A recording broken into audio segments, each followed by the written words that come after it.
Assalamualaikum warahmatullahi wabarakatuh. Jumpa lagi di channel Dr. IT Bird Farm, channel yang konsisten membahas tentang rawatan murai batu lomba dan penangkaran dunia burung. Teman-teman, tema kali ini kita ingin membahas sebagus apapun murai kamu pasti rusak. Nah, kalau teman-teman melakukan hal-hal ini ya, jadi harus hati-hati dalam merawat burung murai batunya. Sebelum kita masuk ke topik detailnya tentang sebagus apapun murai kamu pasti rusak, kita masuk ke intro terlebih dahulu. Cekidot.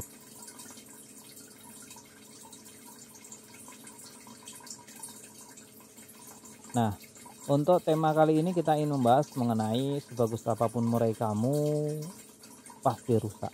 Nah, kalau teman-teman mengindahkan hal-hal demikian, karena untuk merawat burung murai batu itu sebenarnya kita memerlukan chemistry atau pengenalan kepada burung murai batu itu sendiri. Kalau kita sudah ada ikatan chemistry, nanti kita bisa memahami burung murai batu kita apakah dia siap ke lapangan atau dia butuh istirahat. Itu bisa dibilang karakter. Kalau kita sudah megang karakter dari burung murai batunya, kita akan tahu. Kalau kita sudah memegang karakter dari burung murai batu, maka dia akan memberikan impact positif yang akan kembali ke diri kita. Tapi kalau kita melombakan burung murai batunya asal-asalan, asal berangkat, nunggu hoki, wah ya ini ya 99,9% ya pasti gagal. Karena untuk melombakan burung murai batu, apalagi hari gini ya, murai batu itu musuhnya bagus-bagus.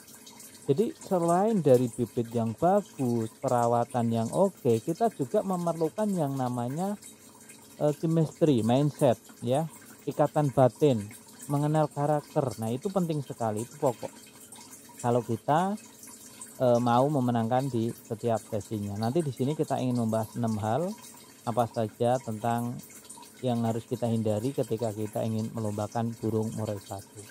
Yang pertama, burung dokor. Wah, ini burung murai batu kalau dokor dan kita paksakan untuk lomba, udah ya, dia akan menuju jalan kehancuran. Murai batu kita pasti cepat rusak, itu bisa dipastikan, pasti bisa rusak. Dan ini untuk kembali lagi membutuhkan waktu yang sangat lama. Selain konsisten dari pemberian perawatan harian, kita juga memerlukan waktu yang tidak sebentar, dan itu tidak akan kembali ke 100%. Jadi dipahami, kalau burung murai batu yang kiranya masih dokor ya, jangan dilombakan meskipun suaranya itu udah enak banget. Tapi kalau teman-teman memaksakan melombakan, bahkan untuk burung murai batu yang belum benar-benar kok sampai mentok dilombakan, itu malah masih enak-enaknya.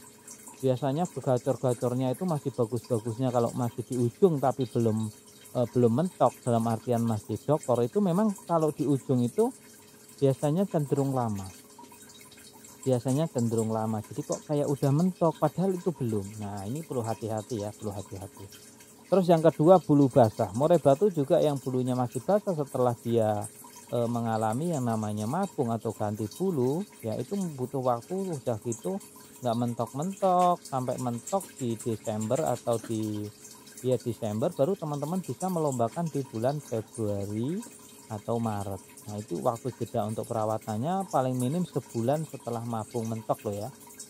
Nanti ada umbaran, ada penjemuran, dan dikenalkan tahunan juga. Nanti agar tenaganya cepat pulih, terus lendir-lendir yang di dalamnya karena selama ini tidak pernah dilombakan dalam artian dijemur, makanya butuh mengeluarkan lendir-lendir tadi. Terus yang ketiga, belum kondisi, apalagi burung murai batu yang butuh pengondisian ya, jangan dilombakan. Ciri-cirinya biasanya bulu masih ngembang, terus kotorannya encer, tidak kapur, terus kotorannya bau menyengat. Nah, kalau burung demikian ya jangan dilombakan terlebih dahulu. Teman-teman cukup istirahatkan lagi selama 1 bulan. Di 2 minggu pertama pemasteran A, 2 minggu kedua pemasteran B.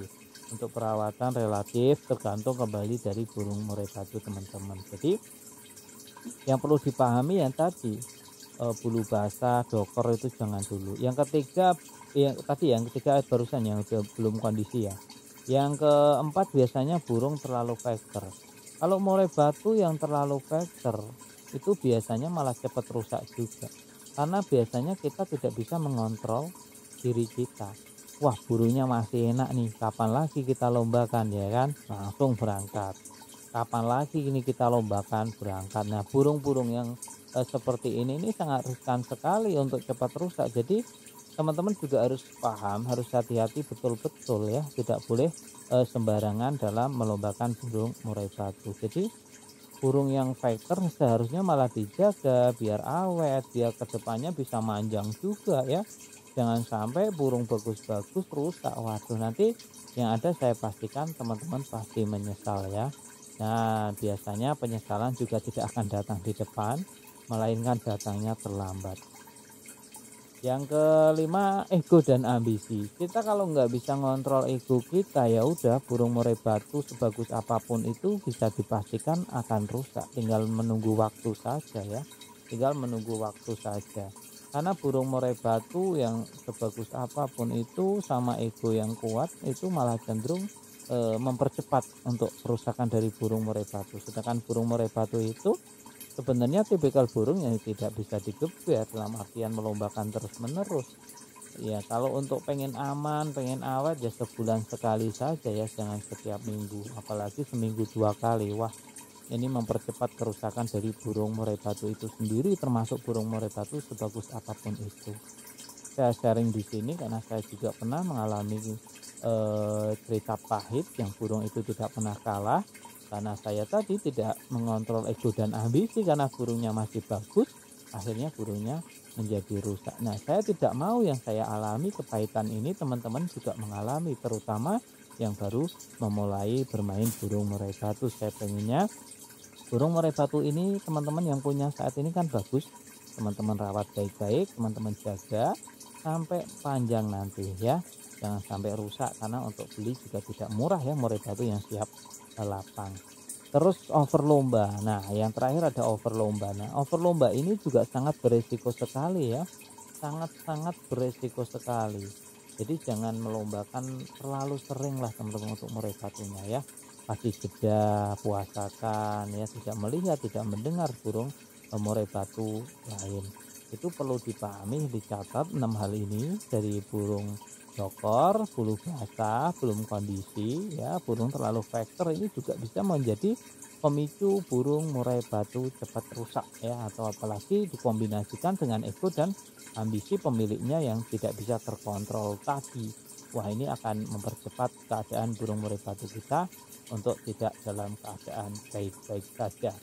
Terus yang terakhir tentu over lomba. Jangan melombakan burung murai batu terus-menerus. Meskipun di beberapa minggu ini dia tidak pernah terkalahkan, jadi ketika berangkat lomba selalu prestasi dan juara. Tapi itu bukan kabar baik kalau menurut saya, karena teman-teman juga perlu waspada dan harus hati-hati. Kalau kita tidak hati-hati, maka burung kita lah yang akan menerima dampak impact yang sangat besar. Nanti akan ada penyesalan kalau teman-teman tidak mendengarkan konten yang sudah saya bagikan tentang perawatan murai batu agar murai batunya tidak cepat rusak.